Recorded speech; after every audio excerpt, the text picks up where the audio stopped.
Peristiwa tenggelamnya KRI Nanggala 402 beserta 53 prajurit terbaik Angkatan Laut di perairan utara Bali pada 21 April tahun 2021 merupakan kehilangan bagi kita semua. Kita tidak hanya kehilangan alutsista strategis, tetapi juga kehilangan 53 prajurit terbaik yang telah gugur dan selamanya tidak akan pernah kembali. Kepada keluarga mereka untuk melanjutkan tugas menjaga perairan Nusantara, pemerintah telah memberikan penghargaan atas pengabdian para prajurit tersebut dengan memberikan kenaikan pangkat 1 tingkat lebih tinggi serta tanda jasa bintang Jalasena. Pemerintah juga memberikan beasiswa kepada seluruh putra-putri para prajurit sampai tingkat S1, seluruh hak waris juga telah diberikan.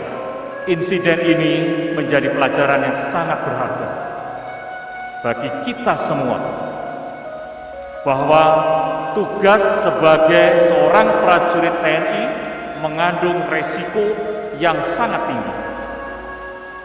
Di samping untuk menghadapi musuh, juga harus menghadapi kondisi alam yang bukan menjadi ruang hidupnya, sebagaimana yang dialami oleh para awak kapal selam.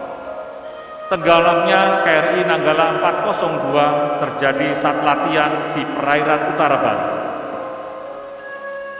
Saat itu dijadwalkan KRI Nanggala akan melaksanakan penembakan torpedo.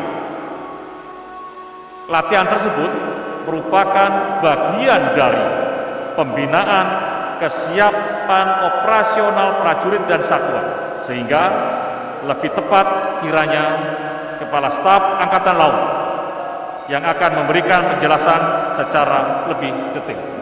Berikutnya pada kesempatan ini masuk pada kronologis kecelakaan KRI Nanggala. Dimulai pada tahap persiapan atau tahap awal mulai tanggal 19 sampai 20 April 2021, yaitu saat keberangkatan unsur-unsur dalam rangka pelaksanaan latihan L3 terpadu yang dilaksanakan oleh Koarmada 2, yaitu juga akan melaksanakan latihan penembakan rudal C802 yang dilanjutkan dengan penembakan torpedo shoot kepala perang oleh KRI Nanggala. Sebelum dilaksanakan penembakan kepala perang, dilaksanakan dulu pelaksanaan latihan penembakan torpedo shoot kepala latihan, yaitu pada tanggal 21 April 2021. Dan pada tahap pelatihan inilah terjadi musibah kecelakaan, di mana pada tanggal 21 April pada pukul 03.00 KRI Nanggala 402 mulai melaksanakan proses menyelam dan masih terlihat oleh si radar Kopaska bagian dari kapal selam saat proses menyelam, yaitu periskop dan lampu pengenal dari KRI Nanggala 402. Jadi perlu kami laporkan bahwasanya dalam pelaksanaan latihan ini ada unsur penjejak, yaitu si radar yang diawaki oleh Kopaska dan salah satu dari kapal ABK orang kapal selam yang pada jarak 50 meter mereka bisa melihat langsung kondisi kapal selam KRI Nanggala saat itu. Namun demikian pada sekitar pukul 05.15 WIB KRI Nanggala 402 belum muncul dan komunikasi tidak terjalin, sehingga pada 05.16 WIB dilaksanakan prosedur samluk.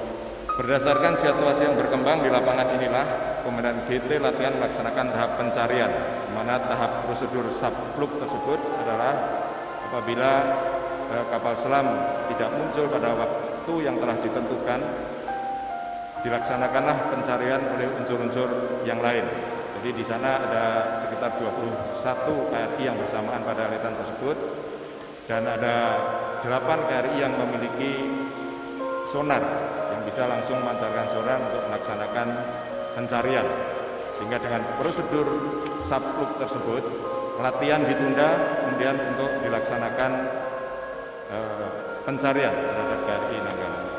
Berdasarkan situasi yang berkembang di lapangan inilah GT Latihan melaksanakan tahap pencarian, menunda latihan, dan menyatakan submiss.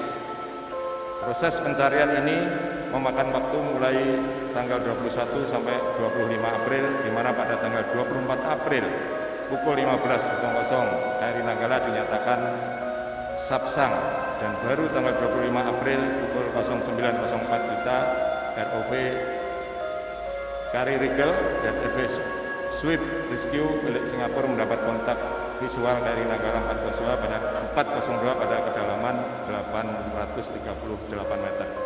Juga perlu kami laporkan bahwa pada tanggal 21 April 2021 pukul 08.00 kami telah melaporkan kejadian ini pada Panglima TNI. Berikutnya pada jam 12.00 kami melaporkan kepada Bapak Presiden tentang kejadian ini, dan saya sampaikan bahwa kami, Kepala Staf Angkatan Laut, bertanggung jawab terhadap kejadian ini.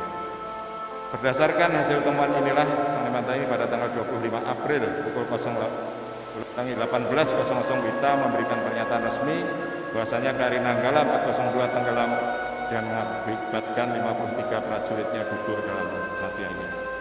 Berikutnya aksi segera setelah kejadian. Aksi segera yang dilaksanakan oleh TNI AL setelah kejadian adalah yang pertama melaksanakan operasi SAR dengan melibatkan 16 KRI, 1 KAL, 2 Takbut, 3 pesut TNI AL, 3 Basarnas, 3 KN Basarnas, 5 kapal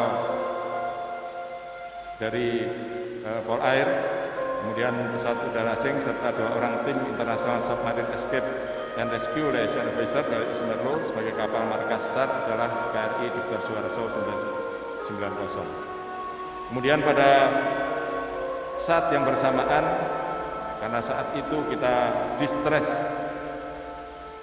pada unsur-unsur luar negeri mengetahui tentang kejadian ini, sehingga mereka bersimpati dan mengirimkan kapal-kapalnya.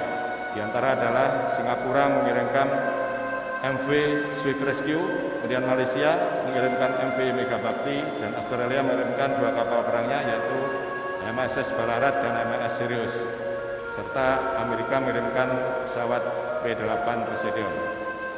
Bantuan luar negeri dalam proses evakuasi, dalam melaksanakan evakuasi KRI Nanggala dari dalam laut, juga Cina pada saat ini sudah mengerahkan 3 kapal yang berada di gambar ini adalah Yongxingdao 863, Ocean Tak Naturnus 195, dan Salvik Tansuo 2. Saat ini yang berada di laut untuk Swift Rescue kapal Singapura dan kapal Malaysia serta kapal Australia sudah kembali pada H+3.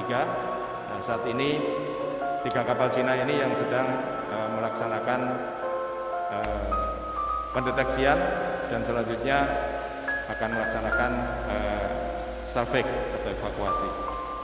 Latihan penembakan torpedo dari kapal selam merupakan latihan rutin dan bertujuan untuk melatih kemampuan prajurit. Dengan demikian dapat dikatakan bahwa KRI Nanggala 402 sudah sering dan terbiasa melaksanakan penembakan torpedo shoot baik kepala perang maupun kepala latihan dengan berbagai sasaran, baik kapal-kapal permukaan maupun target latihan lainnya. Perlu kami laporkan bahwa riwayat KRI Nanggala mulai awal sampai akhir kemarin sudah melaksanakan latihan penembakan torpedo shoot baik kepala latihan maupun kepala perang sudah 17 kali, dan 2 kali melaksanakan penembakan kepala perang mengenai sasaran dan sasaran tenggelam. Dan juga latihan di Laut Bali tersebut, KRI Nanggala juga pernah menenggelamkan salah satu sasaran dengan menggunakan torpedo kepala perang.